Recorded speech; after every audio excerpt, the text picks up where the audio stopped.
ഗാസയിൽ നിന്ന് തെക്കൻ ഗാസയിലേക്ക് നാട് വിട്ടൊഴിഞ്ഞു വന്ന പലസ്തീനികൾക്ക് കുടിവെള്ളം എത്തിച്ചാണ് മലയാളിയായ ശ്രീരശ്മി അവരുടെ മനസ്സുകളിൽ ഇടം പിടിച്ചത്. ക്യൂട്ട് കമ്മ്യൂണിറ്റിയുടെ സ്ഥാപകയും കലാകാരിയുമായ ശ്രീരശ്മി 250 കുടുംബങ്ങൾക്ക് 3000 ലിറ്ററിൻ്റെ പ്രൈവറ്റ് വാട്ടർ ടക്ക് എത്തിച്ചു നൽകിയാണ് മനുഷ്യത്വത്തിൻ്റെ മഹാമാതൃകയായത്. വെള്ളം അർഹരുടെ കൈകളിലേക്ക് എത്തിക്കാൻ സഹായിച്ച എല്ലാ മനുഷ്യർക്കും രശ്മി സോഷ്യൽ മീഡിയയിലൂടെ നന്ദി രേഖപ്പെടുത്തി. താങ്കൾക്ക് കുടിവെള്ളം എത്തിച്ച രശ്മിക്കും കൂട്ടുകാർക്കും ഗാസയിലെ കുരുന്നുകളും മുതിർന്നവരും നന്ദി പറയുന്ന ചിത്രങ്ങളും വീഡിയോകളും അവർ പങ്കുവച്ചു.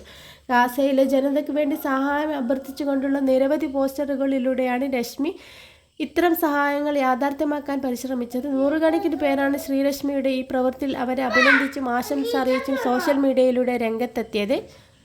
രശ്മിയുടെ പോസ്റ്റർ ഇങ്ങനെയായിരുന്നു: എൻ്റെ പ്രിയപ്പെട്ട മനുഷ്യരെ, എൻ്റെ ഹൃദയം നിറഞ്ഞൊഴുകുകയാണ്. ഈ ഒരു കുഞ്ഞു മുറിയിലിരുന്ന് നിസ്സഹായത കൊണ്ട് അസ്വസ്ഥതപ്പെട്ട ഒരു രാത്രിയിൽ തിരഞ്ഞു കണ്ടുപിടിച്ചതാണ് പ്രിയപ്പെട്ട മോശിറയെയും വേസാമിനെയും വേണ്ടപ്പെട്ടവരൊക്കെ സഹായങ്ങൾ ചോദിച്ച് സ്നേഹമായും കരുണയായും തനിക്കുള്ളതിൽ നിന്നും ഒരു പകുതി ഗാസയിലെ കുഞ്ഞുങ്ങൾക്ക് വേണ്ടി പകുത്തു തന്ന മനുഷ്യരെ. ഗാസക്കായി സമാഹരിച്ചതെല്ലാം അർഹതപ്പെട്ട കൈകളിലേക്ക് നമ്മൾ എത്തിച്ചിരിക്കുന്നു. പലസ്തീൻ ജനതയുടെയും ഓരോ തുകയും നൽകിയ എല്ലാ മനുഷ്യരോടുമുള്ള പരിപൂർണ ബഹുമാനത്തോടെ സോഷ്യൽ മീഡിയയിലെ ഇത്തരം ഹ്യൂമാനിറ്റേറിയൻ സപ്പോർട്ടിൻ്റെ ട്രാൻസ്പെറൻസിക്ക് വേണ്ടി ഗാസയിൽ നിന്നും അവർ ഓരോ വീഡിയോയും പങ്കുവച്ചിട്ടുണ്ട്. നിങ്ങൾ നൽകിയ ഓരോ രൂപയ്ക്കും സ്നേഹത്തിനും പ്രാർത്ഥനയ്ക്കും വിശ്വസിച്ചതിനും നൽകിയതിനും മനുഷ്യത്വത്തോടൊപ്പം നിന്നതിനും ഹൃദയത്തിൽ നിന്നും നന്ദി. മറ്റുള്ളവരിലേക്ക് കൂടി നീട്ടുന്ന നിങ്ങളുടെ കൈകൾ ഒരിക്കലും ഒയ്യാതിരിക്കട്ടെ.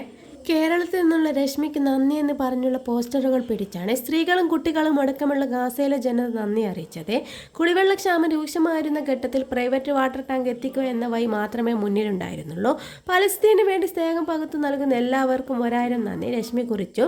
കുടിവെള്ളം ശേഖരിക്കുന്ന വീഡിയോയും ഇതിനൊപ്പം അവർ പങ്കുവച്ചിട്ടുണ്ട്.